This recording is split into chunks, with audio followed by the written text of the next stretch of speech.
Hola, ¿qué tal? Bienvenidos a un episodio más del podcast de las buenas prácticas. ¿Cómo estás, Esperanza? Muy bien. ¿Y tú, Luisa? Muy bien. Retomando nuestros episodios de podcast. Así es. Y vamos a continuar con el tema de comunicación asertiva. Hemos estado preparando esta línea de comunicación que algunos la llaman comunicación no violenta y otros la llamamos comunicación asertiva, y no es otra cosa, como lo manejan algunos autores, que es un lenguaje de compasión. Y el día de hoy vamos a hablar de algunos factores que nos alienan de la vida a través de la comunicación. Y cuando yo leí esto, quisiera escuchar tu opinión, pero quise asegurarme muy bien de cuál era el significado de alienarse de la vida a través de una conversación. Y lo que encontré es que una alienación es una separación o una limitación de la personalidad, ¿no?, de un individuo, que es a través de factores que son externos, que pueden ser sociales o políticos o incluso culturales. Y me pareció muy interesante. Es como condicionar. Entonces, condicionar o limitar la personalidad. Ya. Y tú te preguntarás, porque yo me lo pregunté, ¿cuáles son esos elementos que están en nuestro lenguaje cotidiano y que nos alienan de la vida? Y el primero que encontramos es una cosa que se llama juicios. Sí. Todos tenemos juicios, todos. Pero lo que tenemos que quedar claro con los juicios es que hay una distinción entre un juicio de valor y un juicio moralista. Y al menos para mí entenderlo fue muy clarificador, porque cuando entiendes la diferencia de un juicio de valor y un juicio moralista, tú puedes intentar desaprender, como lo hemos repetido muchas veces cuando estamos hablando en temas de comunicación. Así hemos crecido, así nos han enseñado, es un tema incluso hasta cultural. Entonces hay que desaprenderlo para poder aplicarlo, ¿no?, con base a estos conceptos que por lo menos para mí eran desconocidos. Y parte de desaprenderlo es que una vez que lo comprendes, o sea, que lo estamos haciendo, ¿no? Porque bueno, cuando nos ponemos en una situación en la que no es cierto, yo no hago eso, la realidad es que todos en algún momento hemos emitido juicios moralistas. Entonces, cuando yo me reflexiono, ¿verdad?, sobre las cosas que hago y digo, yo creo que esa conciencia es la que nos ayuda mucho a poder empezar digamos que no eliminar, no es una palabra, pero a cambiar la forma en cómo comunicamos al otro lo que necesitamos, ¿no? Intentar cambiar. Así es. Fíjate que esto que tú comentas de juicios de valor, a veces cuando yo hablo así, el término valor, se va mucho la gente a valores humanos, o por ejemplo los valores institucionales, ¿no? Y si bien es cierto, eso es también un valor, pero aquí lo que vamos a comentar, ¿no?, es como lo valioso de cada persona, qué es lo que considera valioso para sí mismo, ¿no? Y eso me gustó mucho, fíjate, de a mí esta también lectura. me gustó mucho, y voy a intentar explicarlo. Sí. El juicio de valor está basado en nuestro sistema de creencias, en lo que nosotros consideramos que es valioso en la vida. Y esos valores deben de estar puestos en algo más allá de nosotros, porque intenta hacer de la vida algo mejor. O sea, ese es un juicio de valor. Como todos sabemos, los valores se encuentran en la honradez, en la integridad, en la responsabilidad, en la amistad, en el amor. O sea, existen muchos valores y a lo mejor la escala de los mismos pues es diferente para cada quien. Pero ese es un juicio, o sea, aquello que nosotros consideramos valioso en la vida. Así es. A diferencia de un juicio moralista, que son aquellos que emitimos cuando nosotros estamos evaluando o etiquetando una persona o una acción. Incluso cuando platicábamos en la preparación, yo te comentaba que cuando mis hijas estaban chicas y que comenzaba este concepto de la crianza respetuosa, se decía que había que etiquetar la acción, no al niño, pero incluso etiquetar la acción sigue siendo un juicio moralista, porque es algo que etiqueta y es algo que tiende a separar. Cuando leo el ejemplo, no me termina de quedar claro, para ser sincera, ¿no? Les voy a compartir el ejemplo del autor, que es: la violencia es mala, aquella persona que mata es una persona malvada, mala. es mala. Según este juicio. Y yo decía, pues no encuentro fallas en la lógica porque yo estoy de acuerdo en que la violencia no es el camino. Pero cuando empiezo a indagar más y conversamos acerca de cuál es la diferencia en un juicio de valor y un juicio moralista, el decir que la violencia es mala y que aquella persona que mata es mala o es malvada, es moralista porque lo evalúa y porque le está etiquetando de y le pone una etiqueta, mal. así es. Sería muy diferente decir, yo valoro el empleo de otros medios para la resolución de conflictos humanos, no a través de la violencia, porque entonces se está centrando en el juicio de valor. ¿Y cuáles son los valores que yo empleo para la resolución de conflictos? Pues puede ser la honestidad, la tolerancia, el diálogo, la empatía, la tolerancia, exactamente, la paz. Espero que con esto quede claro, ¿no? O sea, la diferencia entre un juicio de valor y moralista. Sí, o sea, y bueno, es un ejercicio que tendríamos que estar haciendo, ¿no? Diariamente. Claro, o sea, también darnos cuenta que, como bien dijiste, es algo que estamos acostumbrados a hacer. No es lo mismo, ¿verdad? Decir, vaya, mañana voy a dejar de decir estas cosas cuando ya tenemos tantos años, ¿no? Acostumbrados. Sí. Pero yo creo que si generamos esta conciencia, yo puedo darme cuenta de, ay Dios, ¿qué dije? No, o sea, espérame. Y poder a lo mejor resarcir estas situaciones con la gente, porque el impacto que tiene sobre el otro es de imposición. Sí. Esos juicios moralistas imponen nuestros criterios, nuestras creencias. Y vamos a recordar que la comunicación asertiva o la comunicación no violenta, como la maneja Marshall Rosenberg, que es el autor de quien estamos basando toda esta temporada, pues habla de que la comunicación asertiva es un lenguaje de compasión, ¿no? Y que la comunicación, tal y como es de dar y recibir entre una persona y otra, es algo compasivo, es algo de solidaridad. Por eso estos factores de los cuales estamos hablando son los que nos alejan, los que nos alienan de la vida. Así es. Los juicios. Otra manera de alienarse de la vida a través del lenguaje es la comparación. Ah, no, sí, tienes razón. Las comparaciones, no, nunca son buenas. Yo siempre les digo a mis alumnos, o sea, si estás comparando es contigo mismo. O sea, cómo era yo ayer, cómo soy hoy y cómo quiero ser más en el futuro, ¿no? Pero el compararte con los demás o que tú compares a las personas que no es igual que tu hermano, o sea, cuando pasa con las mamás, de verdad que a veces caemos en esos sesgos. Sí, la comparación nos bloquea de la compasión, tanto con nosotros mismos, con los demás que nos comunicamos.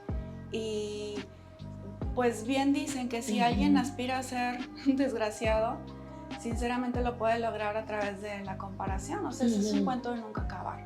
Para empezar, fomenta juicios y etiquetas, ¿no? Y ya vimos que el hacer juicios y etiquetar tanto personas como acciones, pues es algo que aliena de la comunicación y de la vida. Y pues separa y genera conflicto. Otra cosa que promueve es que nos desconecta de la realidad, porque en lugar de centrarnos en nuestras necesidades, que tú lo decías hace un momento, no en el aire, que esa es una manera de no centrarte en tus necesidades, de hacerte responsable de tus necesidades.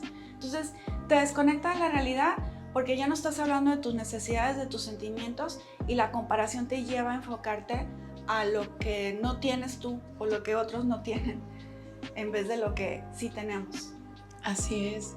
Y aparte a veces comparar a dos personas que son totalmente diferentes, que no necesariamente lo que tiene una, los recursos, por ejemplo, que tiene una persona, a lo mejor la otra en este momento no los tiene. Eso es muy dañino para la autoestima de la otra persona, ¿sí me explico? Y nos desconecta de su realidad. Sí, y también genera un sentimiento de continua competencia. Claro. No una buena competencia, es una competencia que promueve la rivalidad, porque nos coloca en una situación, en una dinámica que constantemente está creando una barrera emocional, ¿no? en las relaciones. Oye, pero la que sigue es la que me encantó. ¿Cuál? La de negación de la responsabilidad. La negación de la responsabilidad. Esa es una manera, eso se me hizo tan interesante, cómo a través del lenguaje Por eso te aplaudía yo la otra vez de, esto tiene profundas raíces filosóficas, Así ¿no? es. Sociales y filosóficas, y cómo a través del lenguaje estamos evadiendo responsabilidades y emitiendo juicios que hablan de las demás personas, pero que no hablan de nosotros mismos. Y eso es bien fácil de hacer. Claro. Bien sencillo. Yo siempre les digo a mis alumnos, cuando dices tengo que hacer algo, pues tienes o quieres. Ese es el ejemplo perfecto. O sea, la expresión tan habitual de tengo que, o cuando le dices a alguien, te guste o no, lo tienes que hacer.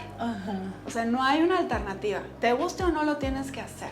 Y eso ilustra hasta qué punto nuestra responsabilidad se ve obscurecida por la manera de utilizar el lenguaje. Así es, ¿no? Sí, es que yo te platicaba que inclusive en terapia muchas veces esto es lo que se hace, es una estrategia. Cuidamos mucho el lenguaje, porque a veces cuando estamos viviendo alguna situación difícil tendemos a victimizar. Y entonces es que a mí me pasa, a mí me sucede, es que a mí me hacen ese lenguaje. Entonces, ya me hace sentir culpable. Así es, cuando ya cambias el lenguaje y dices, a ver, permití sentirme culpable. Así es, por algo que la otra persona hizo, obviamente hay un impacto, ¿no?, sobre lo que los demás hacen, pero tenemos que también asumir la responsabilidad que nosotros estamos permitiendo, haciendo, dejando o queriendo. Y te hablaba, ¿te acuerdas de lo del Chavo del Ocho? Sí, que había mucha filosofía. Mucha sabiduría, mucha filosofía. Buena sin y mala, querer, creo yo también, o sea, buena y mala. El Chavo del Ocho siempre decía, es que lo hice sin querer, pero queriendo. No quise decir eso, pero sí lo dijiste. Voy a ir leyendo algunos ejemplos porque creo que ayudan a ilustrar muy bien en dónde está la responsabilidad o la negación, en este caso de la responsabilidad, a través del lenguaje. A ver. Y por ejemplo, negamos responsabilidades cuando nuestros actos los atribuimos a otra causa, por ejemplo, fuerzas difusas e impersonales como, pues limpié mi habitación porque tenía que hacerlo. O sea, no sé, ni siquiera se precisa en qué radica ese tener que hacer. O sea, limpié mi habitación porque tenía que hacerlo. Cuando a lo mejor puedes decir, elijo limpiar mi habitación porque ya no puedo vivir de esta manera en la inmundicia, ¿no? O sea, es una elección, ¿sí? Eso es a través de fuerzas difusas e impersonales. Claro. Otro es a través de nuestro estado de salud o un diagnóstico o voy a entrecomillarlo, o sea, como un conocimiento de nuestra personalidad, nuestra historia personal o psicológica. Bebo porque soy alcohólico.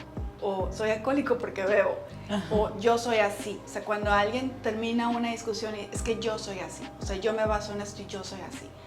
No, pues qué padre. O sea, ahí ya. Sí, oye, y eso lo oyes mucho cuando la gente a veces quiere, en lugar de disculparse o justificarse. Eso, pues, también, eso va a minar la comunicación. O sea, tú esperas una disculpa, ¿verdad? Y en lugar, no, es que yo soy así. No, pues, ¿cómo? O sea, no por se supuesto. Vale, no se vale. Otra forma es lo que hacen los demás, ¿no? O sea, sí. Creo claro. que el de me hiciste sentir culpable, el culpar a otros por cómo tú te sientes, eso es negar la responsabilidad. O como por ejemplo, le pegué a mi hijo porque se cruzó la calle corriendo, cuando en realidad le pegaste porque tú te asustaste, ¿no? Porque se te salió de tu radar y salió corriendo y te asustaste y pues le pegaste. Y eso es tan importante porque imagínate, ahí estás tratando con niños. Entonces, si tú no asumes esa responsabilidad, ¿qué fantasías puede estarse generando este chiquito de todo lo que tú niegas como tu responsabilidad? O sea, hay que tener mucho cuidado inclusive con los niños, ¿no? O sea, te pegué porque tú hiciste eso, entonces, ¿cómo voy a crecer yo pensando que soy culpable de tus reacciones, ¿no? Así es. Pero bueno, ¿qué más dice? Otra manera es órdenes de la autoridad, o sea, le mentí a mi cliente o le mentí al colega porque me lo ordenó mi jefe. No, pues, qué toda, ¿verdad? No fui yo, fue mi jefe. Esa es una negación de la responsabilidad.